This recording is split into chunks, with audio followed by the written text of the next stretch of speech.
My name is Emily, and I'm just your average 29-year-old woman living alone in a small, cozy apartment. Today, I'm sitting at my dining table, staring at the phone. It's been ringing on and off for the past hour, but I can't bring myself to answer it. It's Mark, my fiancé, wanting to talk about meeting my parents. The thought alone makes my stomach turn. Mark's voice comes through the voicemail again. "Hey, Em, just checking in. We really should plan on meeting your folks soon. Call me back, okay?" I let out a sigh and look around my apartment. It's nothing fancy, but it's mine. The walls are lined with bookshelves, and a small balcony overlooks the city. It's my little haven, far away from the memories of my childhood. Growing up wasn't easy. My dad left us when I was 5. I still remember the day he walked out, suitcase in hand, not even a backward glance. Mom changed after that. She became distant, cold, and often angry. And somehow, I always seemed to be the target of her frustration. 2 years after Dad left, Mom remarried. My stepdad, Rick, was actually a decent guy. He tried to make things better, but Mom's attention was all on my little half-sister, Lily. Lily was everything I wasn't, or at least that's how Mom made it seem. She was showered with love and affection, while I was just there. I was snapped out of my thoughts by another call. It was Mark again. I finally picked up. "Hey, Mark," I said, trying to sound cheerful. "Emily, I've been trying to reach you. So, when can we plan to meet your parents?" Mark's voice was full of excitement, oblivious to my hesitation. I'm not sure, Mark. It's complicated," I replied, fiddling with a pen on the table. "What's complicated?" "It's just dinner, Em. I really want to meet the people who raised my incredible fiancé." I let out a forced laugh. "You wouldn't say that if you knew my mom. She's a lot to handle." Mark went silent for a moment. "Is everything okay, Em? You know you can tell me anything." I took a deep breath. "It's just that my mom and we don't really have the best relationship. She's always been hard on me. It's nothing like your family." Mark's voice softened. "I'm here for you, Emily. We'll figure this out together. Maybe it's time to face this, you know?" I knew he was right, but the thought of facing my mom, of exposing Mark to her sharp tongue and cold demeanor, terrified me. "Yeah, maybe," I said, not entirely convinced. "Let's talk about it later. I need some time to think." "Okay, Em. I love you. You know that, right?" "I know, Mark. I love you too." Sitting in my apartment, my mind wanders back to those early years after Dad left. They were tough, to say the least. Mom's whole world seemed to crumble, and her heartache turned into anger that was often directed at me. I remember one particularly hard day. I was 7, trying to do my homework at the kitchen table. Mom was pacing around, her face tight with worry and frustration. "Emily, can't you see I'm busy? Stop making that racket with your pencil," she snapped suddenly. I looked up, startled. "Sorry, Mom," I mumbled, trying to be quieter. It wasn't long after that when Mom met Rick. He was different, kind, and gentle. But Mom changed when she was with him. She seemed happier, but that happiness never really reached me. When Lily was born, it was like I became invisible. One evening, I overheard Mom talking to Rick in the living room. I wasn't meant to hear, but I did. "She's just so difficult, Rick. Nothing like Lily. I don't know what to do with her." Mom's voice was full of frustration. I felt my heart sink. Even then, I knew she was talking about me. Rick tried to reason with her. "She's just a kid, Helen. She needs your love, not your disappointment." But Mom wouldn't listen. "She reminds me too much of him," she said bitterly. That night, I cried myself to sleep. It was clear I wasn't the daughter she wanted. As I got older, the gap between us only widened. When I was around 10, I remember trying to show Mom a drawing I'd done in school. "Look, Mom, I got an A on this," I said, holding up my artwork. She barely glanced at it. "That's nice, dear. Go show Rick. I'm busy." But Rick was different. He took one look at my drawing and smiled. "This is fantastic, Emily. You're really talented." I remember how warm his praise felt, but it couldn't fill the void left by Mom's indifference. Those years were a blur of feeling like I didn't belong, like I was an outsider in my own home. Mom was always quick to point out my flaws, especially as I hit my teenage years. It was a constant stream of, "Don't slouch," "That outfit is unflattering," or "Why can't you be more like Lily?" My teenage years were like navigating a minefield, always cautious, trying not to set off another round of criticism or disapproval from Mom. I was 15 when the weight of her words really started to bear down on me. One evening, I was getting ready for a school dance. I had picked out a dress I thought looked pretty good on me. I twirled in front of the mirror in my room, feeling a rare moment of confidence. "Mom, can you help me with my hair?" I called out, stepping into the living room. Mom looked up from her magazine, her eyes scanning me up and down. "You're wearing that? It's a bit snug, don't you think? You should really watch your weight." Her words hit me like a slap. I thought it looked okay," I stammered, my confidence shattering. Mom sighed, standing up. "Let me do your hair. Maybe it'll draw attention away from your figure." I sat there in silence, feeling small and ashamed, as she roughly pulled my hair into a style. School wasn't much of an escape either. One day, I was sitting with a few classmates at lunch, talking about our families. "So, Emily, what's your mom like?" one of the girls, Sarah, asked casually. I hesitated, not sure how to answer. She's strict, very particular about things." Sarah seemed to sense the tension in my voice. "Hey, it's okay. Moms can be tough. Mine's always on my case about grades." I forced a smile, appreciating her attempt to relate, but inside, I felt that my situation was different, more isolating. Back at home, things got even more strained when I started to show interest in boys. One time, I had a guy from school, Jake, come over to study. He was nice, funny, and I kind of liked him. We were in the living room, working on a project, when Mom walked in. She gave Jake a cold look before turning to me. "Emily, make sure you're actually studying and not distracting the boy with your silly crushes," she said, loud enough for Jake to hear. I was mortified. Jake looked uncomfortable, and the air was filled with awkwardness. After he left, I confronted Mom. "Why did you have to say that in front of Jake? It was so embarrassing." Mom shrugged, unfazed. "I'm just stating the obvious, Emily. Besides, boys like him aren't interested in girls with your build."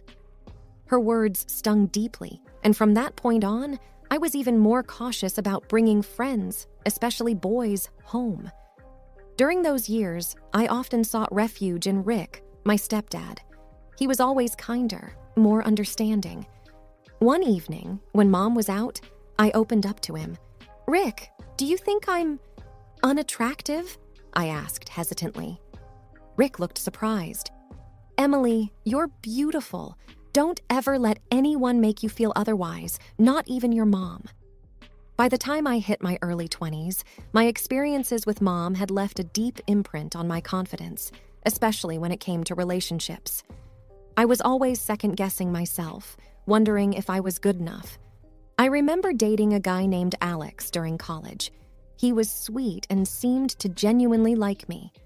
One day, I decided to introduce him to my family, despite my reservations about Mom. We were having dinner at my parents' house. Rick was his usual welcoming self, but Mom was another story. She had this way of giving backhanded compliments that could cut you down to C's. "So, Alex, what are you studying?" Mom asked, passing the salad. "Engineering," Alex replied, smiling.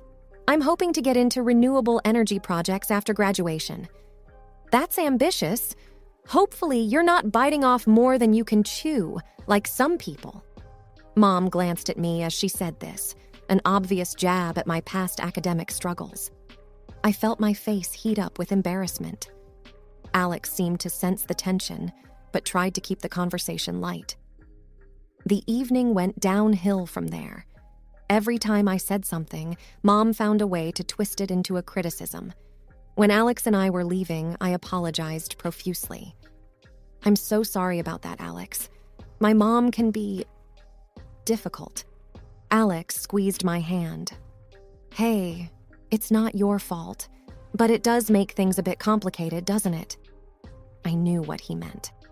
The relationship eventually fizzled out. It wasn't just about that night, but it was a pattern. My insecurity, fueled by Mom's constant belittling, made it hard to maintain a healthy relationship. Fast forward a few years, and I met Mark.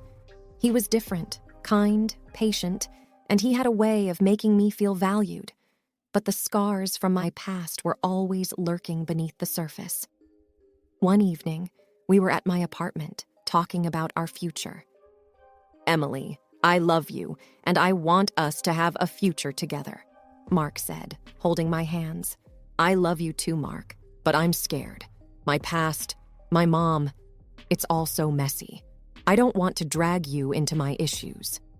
Mark looked into my eyes. "Your past doesn't define us. Yes, it's part of you, but it doesn't have to dictate our future. We'll face it together." The day of the dinner with my parents had me tangled in nerves. Mark, always optimistic, tried to ease my anxiety as we drove to my parents' house. "It's just dinner, Emily. It'll be okay," he reassured me, but my stomach churned with unease. We were greeted at the door by Rick, his warm smile a small comfort. "Emily, Mark, welcome. Come on in," he said cheerfully. Mom was in the kitchen, and as I saw her, I felt a familiar tension grip me. She managed a polite smile for Mark, but her eyes were distant. "Dinner's nearly ready. Why don't you both sit down?" she said, gesturing towards the dining table. The atmosphere was strained as we all sat down. Rick tried to lighten the mood, engaging Mark in conversation. "So, Mark, what do you do for a living?" Mark, unaware of the undercurrents, answered cheerfully. "I actually own a company. We specialize in environmental consulting." I saw a flicker of something in Mom's eyes at his response. Was it interest? Or maybe even greed? It was hard to tell. "That sounds impressive," Mom said, her tone suddenly more amicable. "A company owner, no less. You must be doing quite well for yourself." Her words had an edge, and I felt a familiar pang of discomfort. The rest of the dinner progressed tensely, with Mom alternating between subtly belittling me and praising my younger sister Lily, who wasn't even present. Every now and then, she would direct the conversation back to Mark, asking about his business and future plans. Each time, I saw that same glint in her eyes, like she was assessing his worth, not just as a person, but for what he could offer. As we left that evening, I felt a mix of relief and frustration. The ride home was quiet until Mark broke the silence. "Your mom seems interested in my business. A bit too interested, maybe?" I sighed, feeling drained. "Yeah, she has a way of evaluating people." "I'm sorry, Mark. This is just how it's always been." Mark squeezed my hand, his support unwavering. "We're in this together, Emily. Remember that."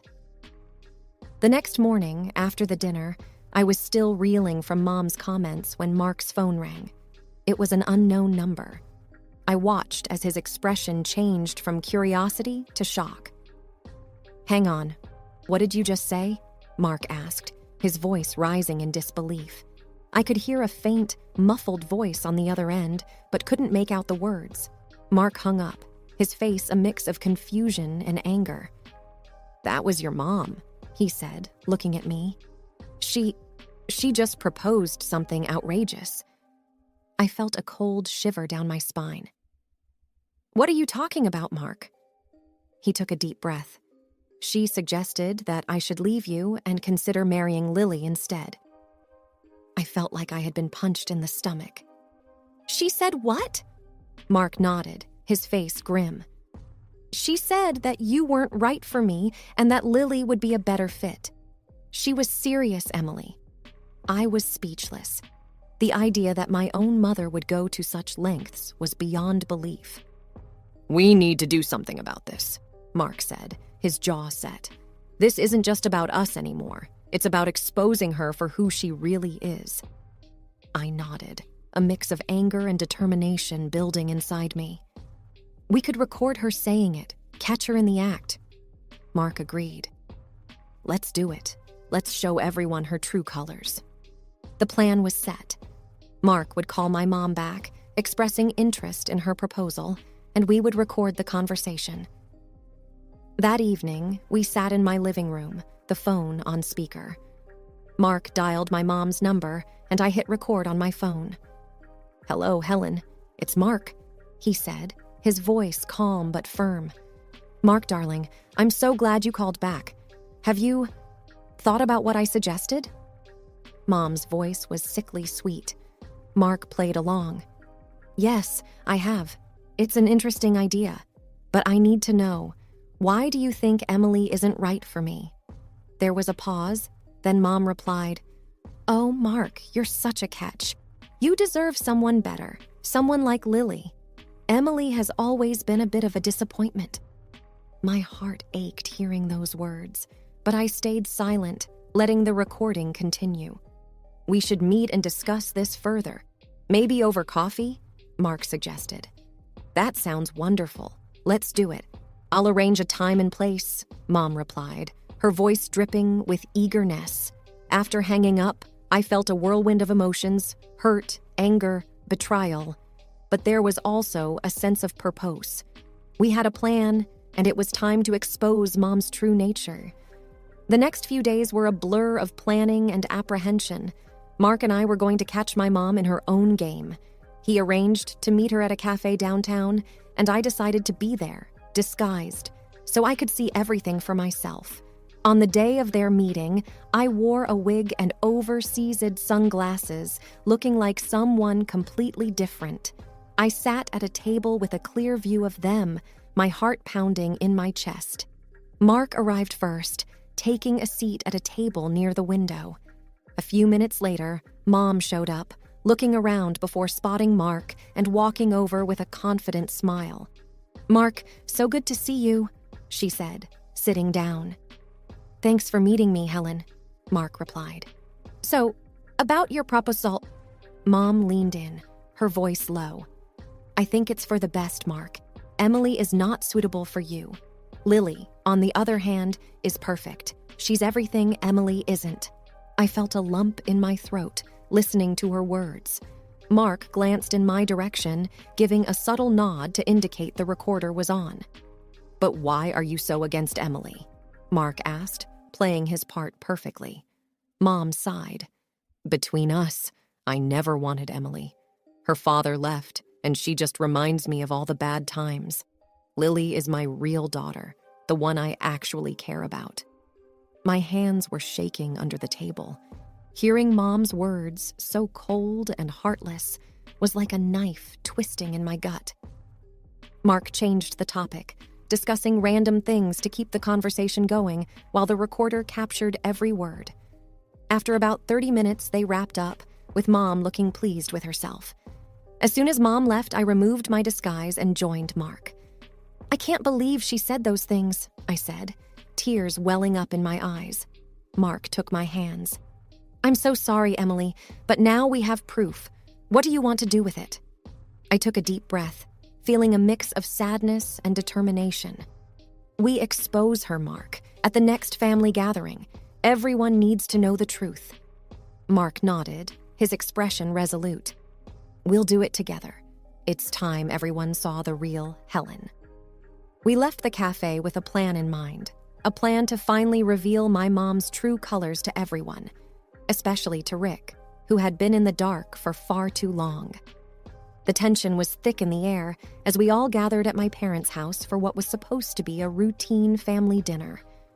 Little did everyone know, Mark and I had a revelation planned that would change everything. As we sat down to eat, my mom, with a triumphant look in her eyes, couldn't hold back. Emily, I have some news. Mark has seen the light. He's left you and is now interested in your sister, Lily.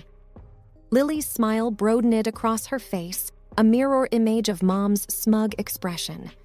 Rick, sitting beside them, looked absolutely shocked, his fork halfway to his mouth. "What are you talking about, Helen?" Rick asked, his voice filled with disbelief. Before Mom could elaborate, Mark caught my eye and winked subtly. It was our cue. I reached into my purse, pulled out my phone, and pressed play. The room fell silent as the recording of Mom's conversation with Mark filled the air. I never wanted Emily. Her father left, and she just reminds me of all the bad times. Lily is my real daughter, the one I actually care about. As the recording continued, Mom's face turned pale, her eyes widening in shock. Rick looked at her, disbelief etched on his face. What is this, Emily?" Rick stammered, his voice filled with hurt. I looked directly at Mom. "That's you, talking to Mark, telling him to leave me for Lily, telling him how little you think of me." Mom tried to interrupt. "Emily, this is nonsense. You're just trying to—" "No, Mom," I cut her off, my voice steady despite the turmoil inside. "For once, you're going to listen. I only married Rick out of desperation. If I hadn't had Emily, I could have found someone richer, smarter, more promising. She's always been a burden." As the recording ended, the room was heavy with silence. Rick turned to Mom, his expression a mixture of anger and heartbreak. "Helen, is this true? Did you really say these things?" Rick asked, his voice trembling. Mom was at a loss for words, her usual composure shattered. Rick stood up, pushing his chair back. "I can't believe this. All these years, I had no idea." He looked at me, his eyes full of sorrow. "I'm so sorry, Emily. I had no idea." Mom finally found her voice, but it was weak, defensive. "Rick, I didn't mean it. It was just talk." But Rick wasn't having it. "No, Helen, this is unforgivable. I need to think about all of this." He left the room quickly, leaving a heavy silence behind. Mom broke down, sobbing, her usual composed demeanor shattered. Lily sat frozen, her eyes darting between Mom and the door where Rick had exited. Mark took my hand, giving it a reassuring squeeze. "You did the right thing, Emily." I nodded, feeling a mix of relief and sadness. It's over. It's finally over. In the following weeks, Rick filed for divorce. I didn't speak to Mom or Lily again. It was painful, but it was a necessary closure. Mark and I got married in a small ceremony. Rick was there, smiling through his tears. He was the only family I needed. As I stood there with Mark, I realized that I was finally free from the shadows of my past. I had found love, not just with Mark, but within myself. For the first time in my life, I felt truly happy and at peace.